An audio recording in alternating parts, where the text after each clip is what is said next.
Bismillah teman-teman, di video ini saya kedatangan seorang tamu yang jauh ya. Karena beberapa pembahasan kali ini kita berhadapan dengan orang yang berseri-seri saya bahas, yaitu Mamang Udin ya. Saya nyebutnya Mamang Udin. Dan sekarang saya kedatangan tamu yang jauh tapi pernah berhadapan dengan Mang Udin dan dirujak katanya sama Mang Udin.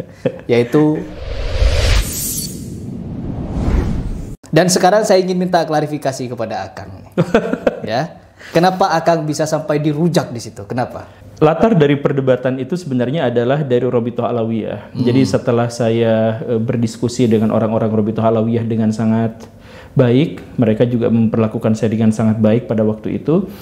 Nah, itu muncul framing dari Habaib, dari Pak Alatos dan lain sebagainya yang mengatakan bahwa saya tuh liberal dan ateis ketika saya mengatakan saya tidak mau mendiskusikan masalah akidah, karena masalah akidah bagi saya itu sudah tidak digapai dengan ilmu lagi, tidak digapai dengan ilmiah, akal pikiran. Betul. Jadi ketika saya berbicara tentang masalah Allah Subhanahu wa taala, apakah dia duduk di atas aras, misalkan ya, istiwa di atas aras, tentang wajah Allah seperti apa, tentang kaki Allah seperti apa dan sebagainya, maka saya berhenti pada dalil, tidak mau melanjutkan itu. Serius, saya tidak mau melanjutkan itu, gitu ceritanya itu. Nah, tapi itu di framing sebagai bahwa saya itu adalah orang liberal yang menganggap bahwa akidah tidak bisa diilmiahkan. Ya memang definisi ilmiah yang saya maksud itu adalah kalangan akademisi. Ilmiah itu adalah harus empiris, harus bisa diuji. Ya kan Allah gak, jadi mau menguji bagaimana wajah Allah, nah, bagaimana tangan Allah. Akang stop di situ. Saya stop di situ. Saya bilang saya mengharamkan saya membahas akidah secara ilmiah begitu. Dengan cara yang seperti itu. Setuju saya. Nah, ya itu luar biasanya itu adalah ketika saya mengatakan seperti itu, saya sangat percaya diri bahwa itu adalah juga pikiran dari kaum muslimin secara umum. Tetapi di situ saya di-frame bahwa saya itu adalah liberal dan ateis. Maka saya nantang debat kepada kepada Pak Hanif Alatos dan kepada yang lainnya. Nah, disitulah kemudian ada tanggapan dari Ustaz Nuruddin, ayo kita debat masalah yang seperti ini. Ketika di perdebatan itu saya gak bawa referensi, beneran saya gak bawa referensi, saya gak bawa persiapan sama sekali. Karena saya mengira bahwa yaitu ketika saya mengatakan bahwa akidah itu saya berhenti pada dalil, tidak mau saya lanjutkan pada hal-hal yang lain, itu saya pikir udah final. Saya datang ke perdebatan itu adalah untuk menjelaskan pernyataan itu tuh bukan pernyataan dari orang liberal dan ateis. Itu adalah pernyataan yang dikatakan oleh Ahmad bin Hambal, yang dikatakan oleh Imam Malik. Ketika Imam Malik ditanya soal istiwanya Allah, ya beliau mengatakan istiwanya begitu, ya udah, sisanya ya jangan bertanya tentang bagaimana, kan begitu. Setuju? Ya saya mengatakan itu, cuman itu, nah itu karena saya tidak mau berdebat pada bagian itu, justru dibawanya di situ. Perdebatan itu ya sudah, saya dirujak dan saya mengaku kalah karena memang saya tidak bawa referensi, tidak bawa persiapan, tidak bawa apa. Ya sudah selesai di situ, dan saya tidak kecewa dengan itu. Jadi saya bagian itu masih menghormati Ustaz Nuruddin sebagai seorang ulama dan sebagainya. Yang agak saya sesalkan itu adalah podcaster dari kelompok salaf atau kelompok sunnah atau yang orang sebut wahabi atau yang semacam itu justru malah pro terhadap Ustaz Nuruddin dan menganggap saya tuh liberal dengan mengatakan bahwa Allah tidak akidah tentang Allah itu tidak dinalar, diilmiahkan. Ya, saya tidak mau mengilmiahkan, menjadikan itu kajian ilmu yang diperdebatkan, yang digunjingkan, yang didiskusikan. Saya nggak mau seperti itu, tapi saya yang dianggap liberal. Sedangkan Ustaz Nuruddin yang menceritakan bahwa istiwanya Allah itu adalah begini dan begitu, dan siapa yang tidak percaya pada begini maka dia telah sesatkan, dikatakan seperti itu.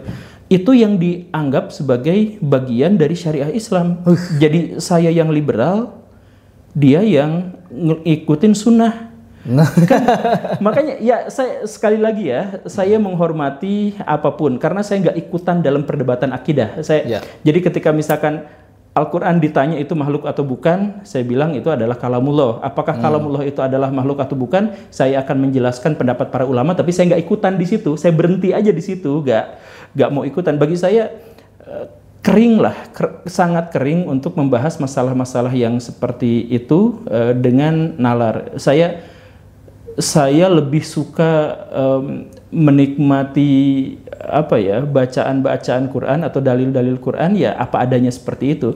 Saya menjadi sangat liberal dan saya menjadi sangat dalam berpikir ketika saya bahas ketika saya bahas ekonomi, ketika saya bahas psikologi, ketika misalkan saya bahas filsafat, itu bisa sangat dalam. Tapi kalau misalkan akidah, karena saya punya pengalaman pribadi yang sangat sentimental, maka saya berhenti di situ karena saya benar-benar tahu bahwa Allah nggak mungkin dinalar gitu. Udah selesai di situ. Jadi penjelasan Akang pada waktu itu bahwa akidah Allah itu tidak bisa diilmiahkan. Tidak bisa diilmiahkan. Ya, karena pembahasan ilmiah ini harus dibuktikan.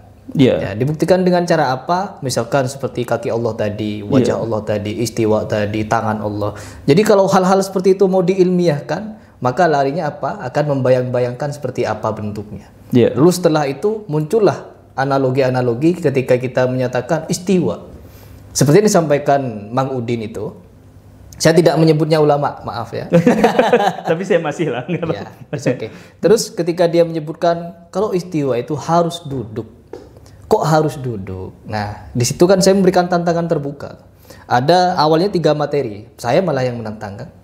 Harusnya kan Akang nih, part 2 debat part 2. Saya punya 3 materi di situ. Yang pertama, ayo kalau kita memang mau membahas tentang istiwanya Allah, tema pertama istiwanya Allah bagaimana cara antum, bukan pendapat si fulan. Ya, bukan kan dia kan jago membawa pendapat si fulan. Nih kata si fulan, nih kata si fulan. Itu kan?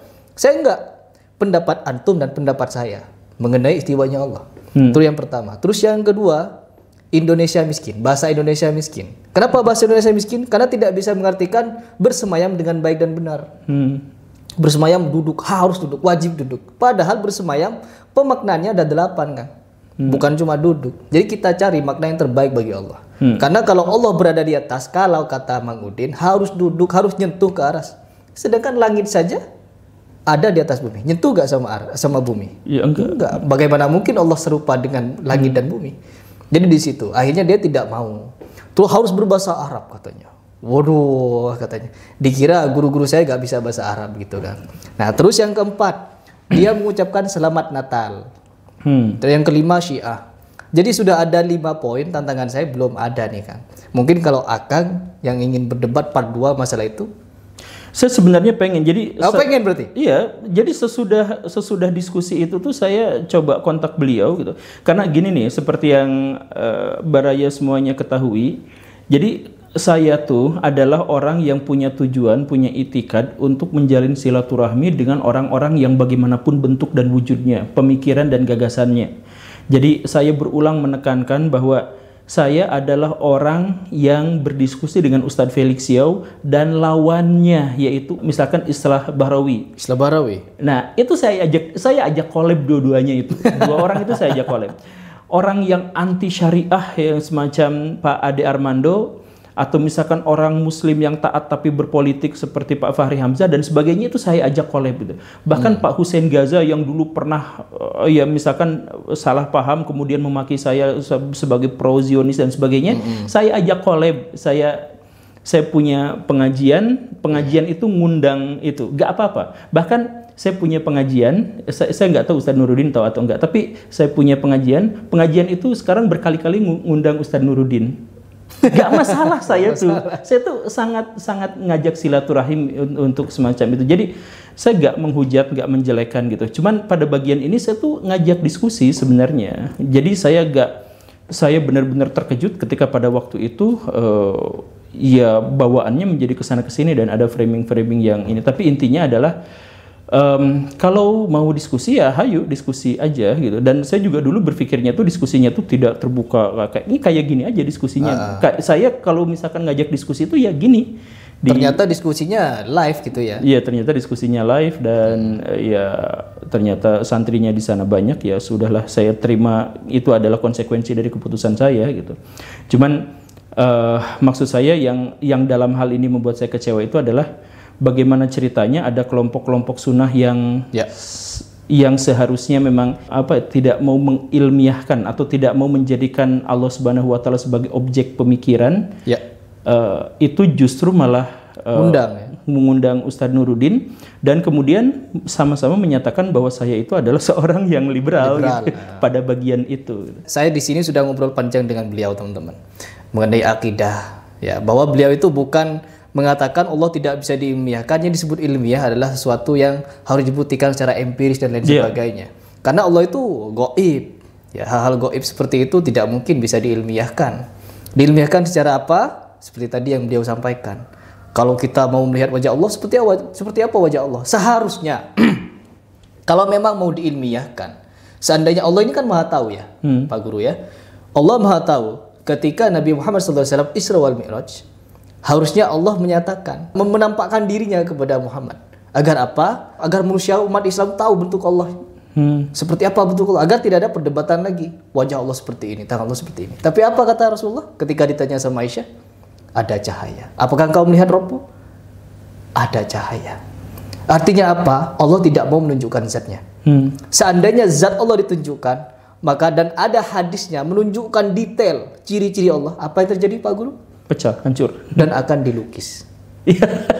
Ya. Akan dilukis tuh, bentuk tangan Allah dilukis. Akhirnya apa? Lukisan itu dijadikan Tuhan. Sembahan. Ya, sekarang orang-orang yang suci, orang-orang yang baik pun fotonya dipajang kemudian dijadikan sebagai awal berkah gitu ya. Nah, ini sebenarnya unek-unek ini saya ini kepada Pak Guru Gembul. Iya. Ketika kemarin Pak Guru Gembul membahas fenomena haul Guru Sekumpul. Nih kita balik Guru Sekumpul lagi ya. Nanti balik lagi kepada Mang Udin. Pertama, Kang, ketika antum katanya antum diundang haul Abah Guru Sekumpul, itu bagaimana antum? Saya bilang saya tidak diundang. Saya bilang saya tidak diundang oleh kerabat Guru Sekumpul. Saya bilang. Tapi ada orang undang. Ada orang yang mengklaim bahwa mereka dari keluarga Guru Sekumpul dan mengundang saya. Ya, dan ini bisa antum buktikan. Saya kemarin tuh cari WA-nya, tapi karena sudah 3 tahun yang lalu, jadi sudah hilang. Oh, udah lama ya? Udah lama. Udah 2 atau 3 tahun yang lalu. Jadi saya tidak bisa membuktikan itu, tapi saya pikir itu kan tidak merugikan siapapun. Jadi ya saya katakan aja apa adanya. Saya nggak punya bukti, tapi saya memang pernah diundang oleh orang yang mengaku ya, sebagai kerabat dari Guru Sekumpul yang ngajak saya ke Kalimantan untuk ikutan haul dan seterusnya lah. Kemudian akhirnya bagaimana? Akhirnya bagaimana? Iya, saya bilang saya tidak berkesempatan untuk hadir pada waktu itu, ya mohon maaf dan seterusnya. Dan saya pun terhadap Guru Sekumpul, saya akan menghormati beliau sebagai manusia, tetapi pada waktu itu saya belum tahu Guru Sekumpul. Saya baru tahu reputasinya beliau, punya pengikut yang sangat banyak di Kalimantan dan sebagainya. Ya, jadi pada waktu itu saya tidak ikutan, dengan segala hormat saya mohon maaf tidak ikutan gitu. Gitu. Ya itu perkara gambar tadi, Kang. Itu kan ada sangkut pautnya. Iya. Jangankan kepada orangnya, fotonya Guru Sekumpul itu subhanallah diagung-agungkan. Tuh bagaimana pendapat antum? Jadi ini juga kemarin saya dihujat sama netizen ketika saya bahas itu. Jadi gini Baraya semua. Ketika misalkan kita majang foto tuh gak jadi masalah. Walaupun saya nggak majang foto di rumah saya tuh, saya nggak ada foto. Tapi kalaupun ada orang yang melakukan seperti itu ya nggak jadi masalah, silahkan saja. Guru Sekumpul dipasang di situ juga nggak masalah. Kalau misalkan itu adalah untuk mengenang jasa beliau ya jadi nggak masalah. Yang saya permasalahkan adalah kalau itu dianggap sebagai cara untuk mendapatkan keberkahan, maka saya pertanyakan kenapa orang tidak mencari keberkahan dengan cara gini. Saya mencari nafkah habis-habisan, kemudian saya dapat uang itu saya berikan kepada anak istri saya, sisanya saya sedekahkan. Itu adalah awal mula keberkahan.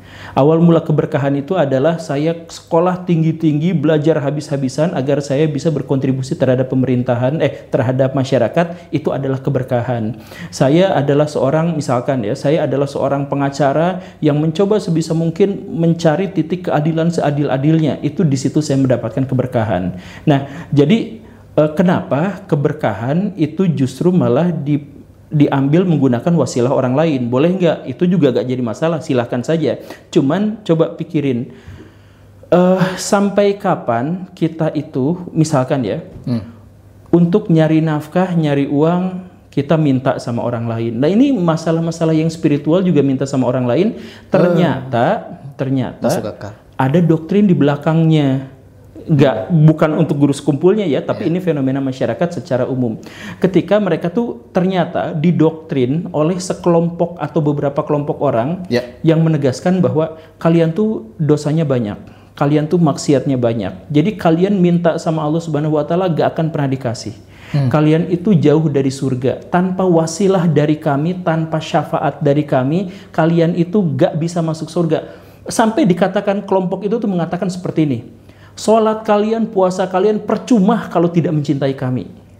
Doktrin itu ya. Doktrin itu. Jadi akhirnya apa? Akhirnya orang-orang terbiasa untuk, ya karena saya tidak mungkin dapat berkah, saya tidak mungkin dapat kebaikan kecuali lewat orang itu, maka ya sudah, saya cari berkahnya melalui orang itu. Gitu.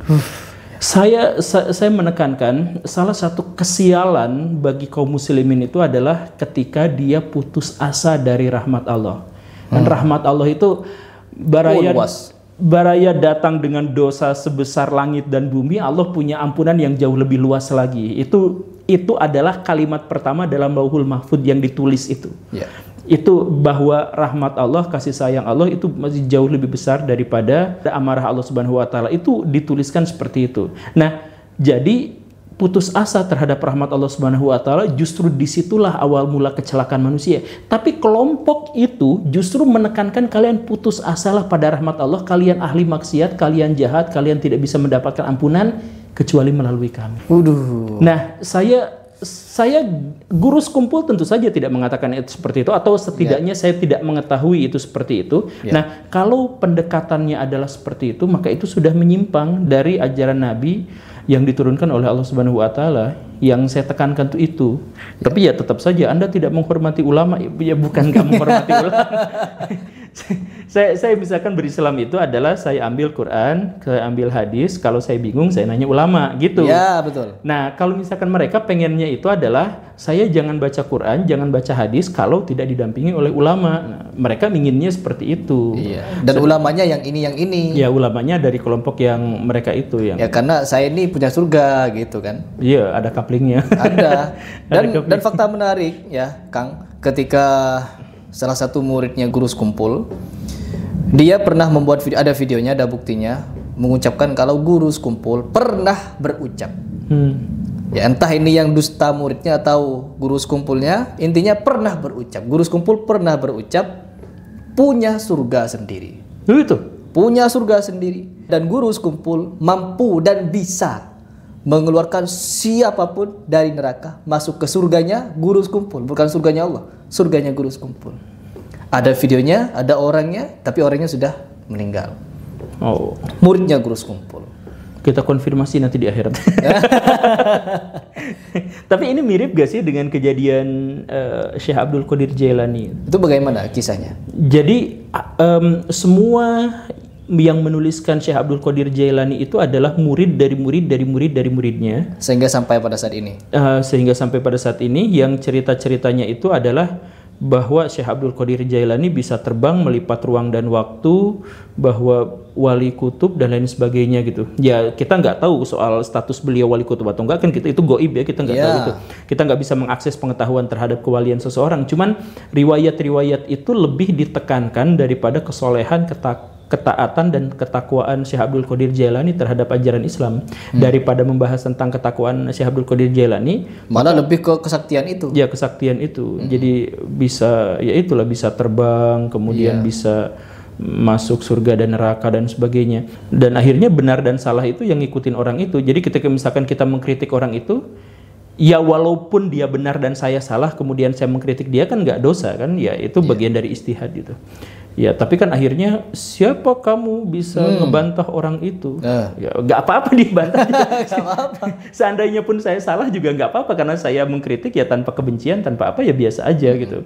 Ini pola pikir yang menghambat. Makanya saya iri, Kang, iri pada filosof Barat dalam konteks ini. Dalam konteks ini tuh misalkan ya, misal ada perdebatan antara Plato dengan Aristoteles terkait mana dulu antara ide dengan materi.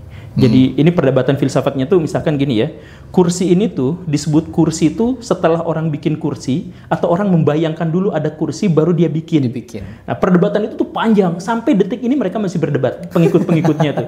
Gak selesai-selesai antara idealis dengan materialis. Tapi dari perdebatan itu gak pernah ada perang. Gak pernah ada perang antara idealis versus materialis tuh gak ada. Yang ada itu buku yang begitu banyaknya. Yang ada itu adalah pendekatan-pendekatan saintifik, yang ada itu adalah pendekatan-pendekatan filosofis. Nanti pendekatannya itu adalah apakah kita bisa memahami secara rasional ataukah harus diuji dulu. Nah itu kan sebenarnya adalah perdebatan dari paling awal antara Aristoteles dengan Plato. Maksud saya, kalau misalkan orang-orang barat dalam hal ini, mereka berdebat hebat tentang pendapat manusia, dan tidak ada yang berperang, kenapa kita berdebat tentang pendapat manusia, tapi kita saling menghujat? Itu dia yang terjadi. Bahkan bukan menghujat, Kang. Kalau kepada Heripras, Kang, sekitar 1 tahun lebih atau 2 tahun yang lalu, awal-awal saya membahas guru sekumpul itu, bukan mendebat malah, ancaman mau dibunuh. Oh banyak. Akang yang di toyor-toyor itu bukan ya? Bukan. Kalau yang di toel-toel itu karena saya mendatangi mereka, Kang. Saya mendatangi mereka karena mereka, yuk Heripras kita debat dialog secara face to face katanya. Di mana? Di tempat saya. Oke, saya datengin. Karena kan mau dialog kan, mau papar-paparan dalil. Pas sampai di sana bukan dalil, Kang. Dia ngumpulin massa, mungkin ada 30. Satu Heripras dikeroyok 30 orang. Bahkan katanya masih ada yang mau datang lagi. Mau apa? Ya, nah, seandainya saya ngelawan gitu kan, saya bisa melumpuhkan lah 1 orang. Bagaimana saya setelah itu? Dilumpuhkan sama 30 orang. Seperti itulah, Kang. Jadi kalau orang yang berpikir cerdas, berpikir pasti tahu mana siapa yang berani, siapa yang takut di situ. Itu yang pertama. Ketika saya membahas guru sekumpul, Kang, yang pertama ancaman pembunuhan tuh banyak. Heripras, hati-hati kamu di jalan. Ada yang seperti itu. Heripras hati-hati, pokoknya banyak ancaman pembunuhan. Bahkan dari mereka itu sampai punya nomor saya, Kang, menteror berbagai macam cara. Oh seperti ini ternyata. Ternyata mengkultuskan ujung-ujungnya ke Khawarij, Kang. Jadi saya menafsirkan ke situ. Jadi setelah ada ancaman-ancaman seperti itu, Heripras bukan takut. Makin panas saya bahas. Sampai sekarang saya makin panas. Karena apa? Kebenaran meskipun pahit, meskipun menyakitkan, bukan cuma buat mereka tapi buat kita, harus disampaikan. Dan saya yakin guru sekumpul tuh nggak akan ikhlas dengan perbuatan seperti itu. Setuju. Saya yakin. Bahkan meskipun kemarin ketika saya membahas muridnya itu, guru Zuhdi itu, sampai saya sebut Zuhdi begitu ya, atau Udin, terlintas di kepala saya, ini gak mungkin guru sekumpul bilang seperti ini. Guru sekumpul punya surga sendiri, bahkan bisa memasukkan siapapun dari surga ke neraka, dari neraka ke surga. Pokoknya bolak-balik begitu. Sampai keluar di kepala saya, ini mungkin hanya perkataan si Udin atau si Zuhdi, bukan perkataannya guru sekumpul. Saya sempat masih membela guru sekumpul di bagian itu. Karena apa? Hanya sebatas kisah. Bahkan ada yang lebih menarik, Kang.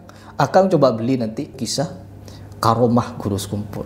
Bukunya ada? Ada, dijual di Tokopedia, Shopee. Ya, 140.000, 200.000 dijual Karomah guru sekumpul. Salah satunya Nabi Muhammad SAW pernah nyamar jadi guru sekumpul ngisi pengajian di salah satu tempat. Waduh. Semua iya. Jadi sama kayak Habib yang kemarin itu bikin halu-halu. Agak jauh beda karena ya begitulah. Temenan. Bisa jadi, Kang, kisah-kisah yang sangat-sangat sontoloyo kalau menurut saya. Iya. Saya nggak tahu akan kayak gimana, tapi dalam pikiran saya nih, sekarang tuh akhir zaman, dan saya tuh termasuk orang yang percaya bahwa Dajjal tuh sudah ada di sini di antara kita. Makanya fitnahnya Islam dibenci, menjadi agama paling dibenci, paling dibully, paling banyak Islamofobianya dan sebagainya. Ini fitnah terbesar yang tidak pernah dirasakan oleh kaum muslimin sebelumnya. Jadi saya menyimpulkan bahwa Dajjal itu sekarang itu sudah ada gitu. Jadi ketika kita misalkan menyampaikan apa yang seharusnya kita sampaikan, itu rasa sakitnya itu udah benar-benar gitu. Luar biasa. Ya, terorannya. Ya, saya juga diteror dulu sampai anak saya diincar. Waduh, ya Allah. Itu udah keterlaluan banget. Kalau misalkan ya saya ya ayo kita diskusi gitu. Tapi ini Sampai kalimatnya tuh gini, saya tahu anak kamu sekolah di sini. Itu. Oh itu sudah ya khawarij. Taruhlah bukan membunuh, menzolimi, misalkan digores pakai pisau saja itu sudah khawarij kan? Kan saya tuh terbuka semuanya. Oke. Sekali lagi saya tuh kalau misalkan dialog beda pendapat itu bahkan wajib di kanal saya tuh. Saya menganggap video saya bagus atau tidak tuh kalau komentarnya lebih dari 1000, bukan viewersnya tapi komentarnya. Karena apa? Karena di situ tuh pasti ada diskusi, ada yang mengkoreksi dan mengkritik saya dan sebagainya. Jadi kalau misalkan ada yang bilang saya setuju 100% dengan guru, langsung saya tegur itu. Jangan setuju 100% lah. Saya bukan patokan kebenaran. Bukan patokan. Saya nggak punya otoritas akademik pula. Saya nggak punya apa. Jadi, nah ini cuman kebalik Kang. Kan gini, kalau misalkan saya ngomong, saya cantumkan referensinya, gitu kan. Nah, sama orang dikatakan bahwa ini guru gembul tuh sombong, mentang-mentang udah baca buku kayak gini. Itu bukan, karena saya tidak punya otoritas akademik, maka ketika saya menyampaikan sesuatu, otoritas itu saya serahkan kepada orang yang memang punya ide awalnya, gitu. Cuman malah dianggap yang aneh-aneh, gitu. Cuman ya balik lagi lah, saya tuh terbuka untuk diskusi, untuk apa.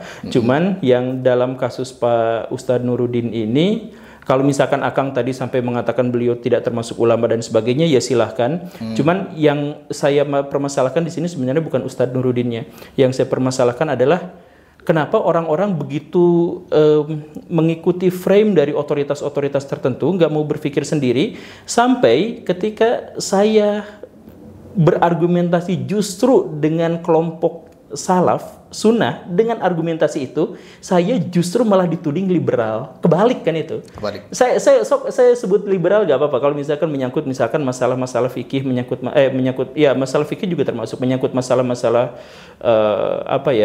sosial. Iya, sosial gitu.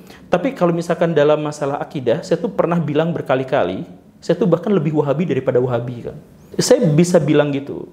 Jadi misalkan ini juga perbedaan pendapat dan saya juga dihujat misalkan sama kelompok yang Wahabi, yang Salafi, yang semacam itu tuh.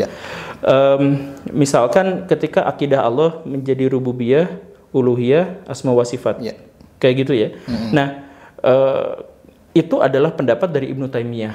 Jadi ya saya anggap itu adalah bagian dari penafsiran beliau, ijtihad beliau untuk memudahkan orang-orang belajar akidah. Setuju. Tapi saya tetap anggap itu adalah pikiran manusia. Setuju. Jadi saya tidak akan menjadikan misalkan akidah saya itu ngikut pada itu tuh gak. Ya biasa aja gitu. Apalagi misalkan dalam asma wa sifat berarti asmanya harus begini, sifatnya harus begini dan sebagainya. Ya, saya nggak mendiskusikan asma wa sifat. Saya nggak mendiskusikan, ya tadi itu, ketika Allah duduk di atas arasy, disebut duduk itu. Ya dalilnya begitu, ya sudah saya pasrahkan artinya semuanya kepada Allah Subhanahu wa taala dan saya menikmati sesuatu yang lain dari itu, bukan pada diskusi intelektual itu. Karena misalkan ketika Akang misalkan berdebat dengan Ustadz Nuruddin terkait dengan Allah itu duduk atau tidak gitu ya.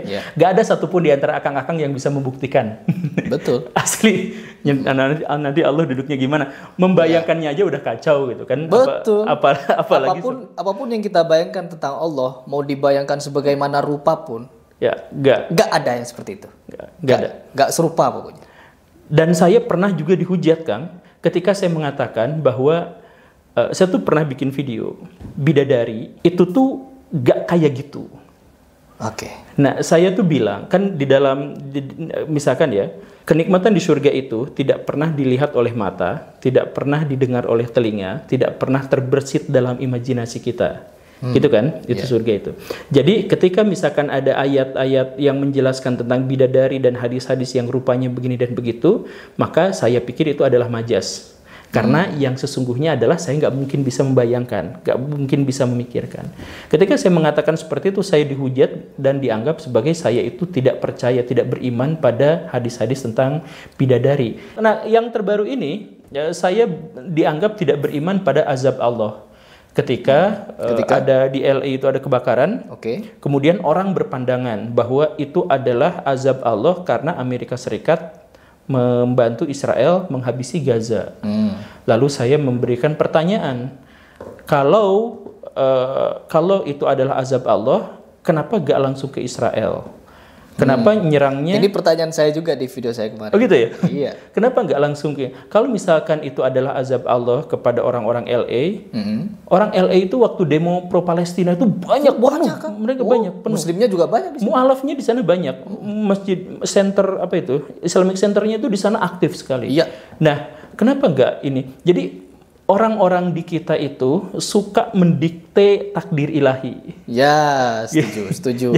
Jadi ini misalkan ya ada bencana, mereka bikin sendiri dengan logika mereka sendiri, dengan pikiran bahwa ini adalah ujian, kalau ini adalah azab, kalau ini adalah teguran. Lah, itu kan Allah Subhanahu wa taala yang punya hak untuk mengatakan itu gitu. Tapi mereka yang bilang kalau banjir di Saudi Arabia, oh itu adalah teguran. Oh ada yang bilang begini, ada yang teguran gara-gara Wahabi, ada yang teguran gara-gara ini.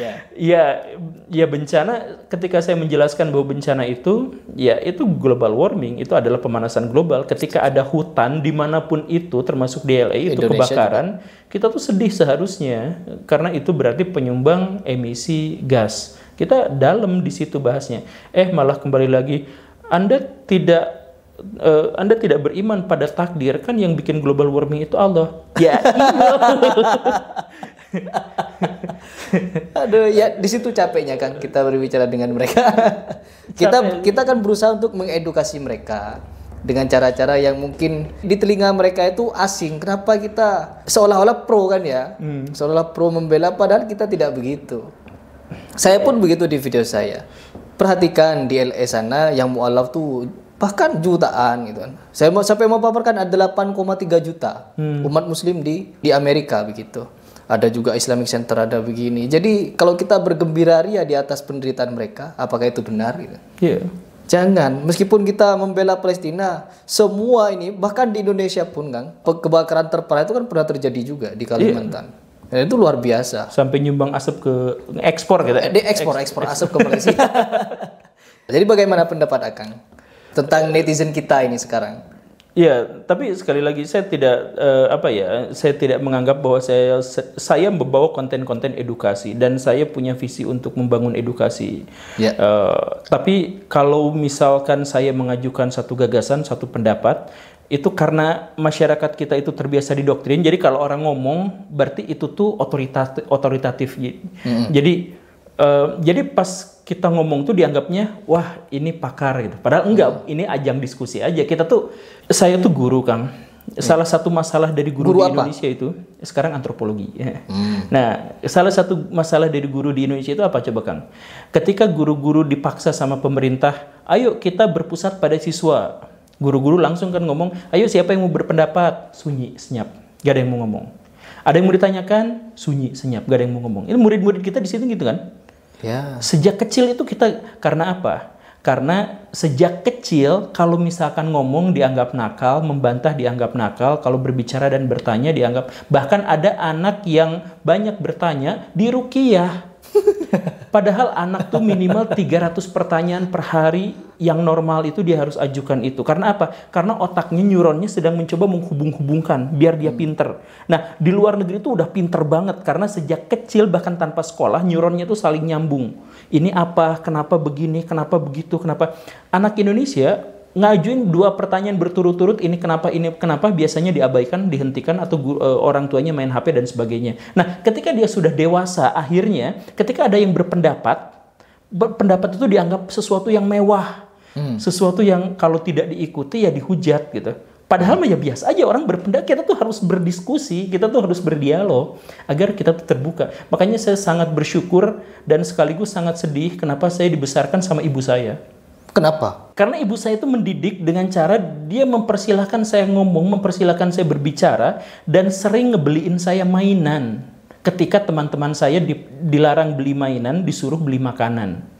Kan ibu-ibu kalau misalkan ke warung, mau itu, jangan itu mah, ini aja ya yang jajan ya, kalau itu mah kan gitu kan. Nah ibu saya tuh kebalik, justru malah beliin saya mainan. Dari situlah saya mencoba merekayasa, mengimajinasikan mainan-mainan itu dijejer-jejer apa, dan akhirnya kan neuron-neuron saya berkembang dengan baik. Walaupun saya punya keterbatasan otak dalam memori jangka pendek gitu, tapi perkembangan abstraksi saya tuh relatif baik ya gara-gara ibu saya. Nah, saya tuh pengen agar orang-orang juga terbuka dalam diskusi seperti itu, dan diskusi beda pendapat, beda penafsiran itu adalah pendapat manusia, itu adalah tafsiran manusia, dan karena itu normal. Kita normalisasi perbedaan pendapat, tapi kita berkeras terhadap perpecahan. Jadi perpecahan, saya gak ikutan dalam perpecahan itu, walaupun itu sunatullah ya, tapi saya gak ikutan pada perpecahan itu, pada perbedaan pendapat. Pemardigu mengatakan jangan percaya saya 100%, sisakan 10%. Saya katakan sisakan 100% untuk skeptis pada setiap pendapat gitu. Namanya juga pendapat manusia. Gitu sih Kang. Aduh, mantap Kang. Jadi ketika mendengar penjelasan Akang ini, ternyata ya apa yang saya bayangkan sebelumnya, sebelum ketemu kan, saya pasti mengira guru Gembul begini. Ya ternyata orangnya sangat open ya teman-teman. Beliau ini sangat luar biasa dalam menyampaikan sesuatu. Apa yang luar biasa? Beliau itu tidak taklid terhadap sesuatu. Ketika ada kebenaran ya beliau menyampaikan kebenaran. Nah, sekalipun seperti yang beliau tadi sampaikan masalah akidah, saya bisa lebih Wahabi daripada Wahabi. Nah itu saya suka. Jadi mungkin kita akan membahas sesuatu yang lebih tajam lagi ya kan, tapi di pembahasan yang lain. Oke. Baik, mungkin itu saja teman-teman di video ini. Semoga video ini bermanfaat. Apabila ada yang salah, keliru, menyinggung, menyimpang, itu dari kesalahan saya atau Pak Guru Gembul. Kurang lebihnya kita mohon maaf. Assalamualaikum warahmatullahi wabarakatuh. Waalaikumsalam.